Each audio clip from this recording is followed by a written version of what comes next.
பிஸ்மில்லாஹிர்ரஹ்மானிர்ரஹீம். ரப்பனா ஜித்னா இல்மா வர்சுக்னா ஃபஹ்மா. அஸ்ஸலாமு அலைக்கும் வரஹ்மத்துல்லாஹி வபரகாத்துஹு.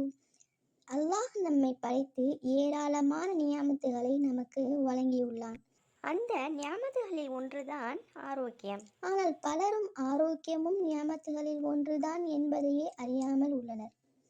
நோய் ஏற்பட்டு அதனால் வரக்கூடிய வலி, வேதனை, செலவு, அலைச்சல், இதற்கு பின்னரே ஆரோக்கியமும் நியாமத்துகளில் ஒன்றுதான் என்பதையே விளங்கிக் கொள்கின்றனர்.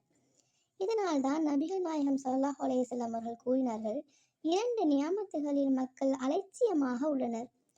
ஒன்று ஆரோக்கியம், இன்னொன்று ஓய்வு என்று கூறினார்கள். மேலும் ஆரோக்கியத்திற்காக பிரார்த்தனையும் கேட்டுள்ளார்கள். அந்த பிரார்த்தனை என்னவென்றால், அல்லாஹும்ம ஆஃபினி ஃபீ பதனி, அல்லாஹும்ம ஆஃபினி ஃபீ சமஇ, அல்லாஹும்ம ஆஃபினி ஃபீ பஸரி, லா இலாஹ இல்லா அன்த. இந்த திக்ரு மரணம் செய்யவும் மிக எளிதான ஒன்றாக உள்ளது.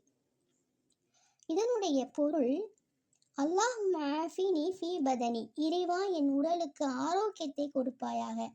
அல்லாஹும்ம ஆஃபினி ஃபீ சம்இ, இறைவா என் செவிகளுக்கு ஆரோக்கியத்தை கொடுப்பாயாக. அல்லாஹும்ம ஆஃபினி ஃபீ பஸரி, இறைவா என் பார்வைகளுக்கு ஆரோக்கியத்தை கொடுப்பாயாக. லா இலாஹ இல்லா அன்த, உன்னை தவிர வணக்கத்துக்குரியவன் வேறு யாரும் இல்லை என்ற இந்த பிரார்த்தனை தான் நபிகள் நாயகம் ஸல்லல்லாஹு அலைஹி வஸல்லம் அவர்கள் கேட்டுள்ளார்கள். மிக முக்கியமான விஷயம் என்னன்னா, அல்லாஹ்விடம் மட்டுமே ஆரோக்கியத்தை தேட வேண்டும். சிலர் எப்படியாவது நலம் கிடைத்தால் சரிதான் என்ற எண்ணத்தில் தவறான முடிவை எடுக்கின்றனர். அல்லாஹ் அல்லாதவர்களிடம் ஆரோக்கியத்தை கேட்டு மன்றாடுகின்றனர். நிச்சயமாக இந்த செயல் மிக தவறான ஒரு செயலாகும். காரணம், அல்லாஹ் தான் நமக்கு ஆரோக்கியத்தை கொடுக்கவும் செய்கின்றான், நம்மை விட்டு அதை எடுக்கவும் செய்கின்றான். மீண்டும் நமக்கு அந்த ஆரோக்கியத்தை கொடுப்பவனும் அவனாகவே இருக்கின்றான். எனவேதான் அல்லாஹ்விடம் மட்டுமே ஆரோக்கியத்தை தேடி பிரார்த்தனை செய்ய வேண்டும். முழு நம்பிக்கையோடு அல்லாஹ்விடம் நாம் பிரார்த்தனை செய்யும் போது அல்லாஹ் நிச்சயமாக நம்முடைய பிரார்த்தனைகளை ஏற்றுக்கொண்டு நமக்கு ஆரோக்கியத்தை வழங்குவான் இன்ஷா அல்லாஹ். அஸ்ஸலாமு அலைக்கும் வரஹ்மத்துல்லாஹி வபரகாத்துஹு.